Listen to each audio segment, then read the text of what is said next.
검찰 과거사위원회가 김학의 전 차관의 성범죄 의혹 사건 재수사를 권고하면서 박근혜 청와대 민정수석실에 수사 외압 의혹을 제기했습니다. 외압의 당사자로 지목이 된 곽상도 당시 민정수석 등은 당시 경찰이 허위 보고했다며 반발하면서 수사 전부터 진실 공방이 벌어지고 있습니다. 먼저 신지원 기자의 보도입니다. 지난 2013년 김학의 전 법무부 차관 임명은 매우 특이한 인사로 주목받았습니다. 김 전 차관은 황교안 당시 법무부 장관보다 기수는 하나 아래지만 경기고등학교 1년 선배입니다. 당시 검찰총장 후보이던 최동욱, 김진태 전 총장과는 연수원 같은 기수여서 서열을 고려하던 인사관행을 깼다는 평가를 받았습니다. 박근혜 청와대는 인사검증을 거친 끝에 검찰 내 신망이 두텁고 조직 관리에 능숙하다고 설명했지만 성접대 의혹이 불거지면서 인사참사로 남았습니다. 법무부 차관 김학의 57세 서울 현 대전고검장.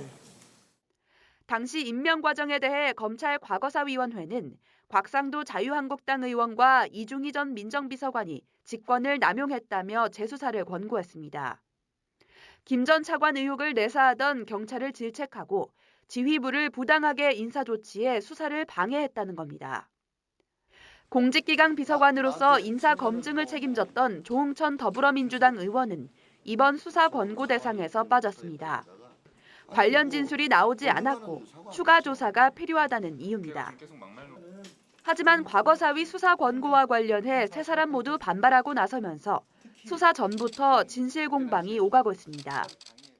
김 전 차관을 임명하기 직전까지 경찰 수사 책임자에게 비위 정황을 확인했지만 문제 없다는 보고를 들었다는 겁니다. 물어보는데 허위 보고하면은 대통령한테 허위 보고한 거 아니에요. 그럼 그거에 대해서 당연히 뭐라고 얘기하죠.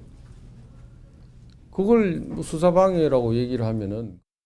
과거사위로부터 자료를 넘겨받은 대검찰청은 아직 수사 방식을 고심하고 있습니다. 국민 여러분께서 의혹을 갖고 계시기 때문에 그 의혹이 해소되는 방향으로 성실하게 살펴보겠습니다. 검찰은 이번 사건이 권력형 비리로 확대될 수 있는 만큼 방식이 결정되는 대로 경험 많은 검사들을 중심으로 수사팀 구성에 나설 것으로 보입니다. YTN 신지원입니다.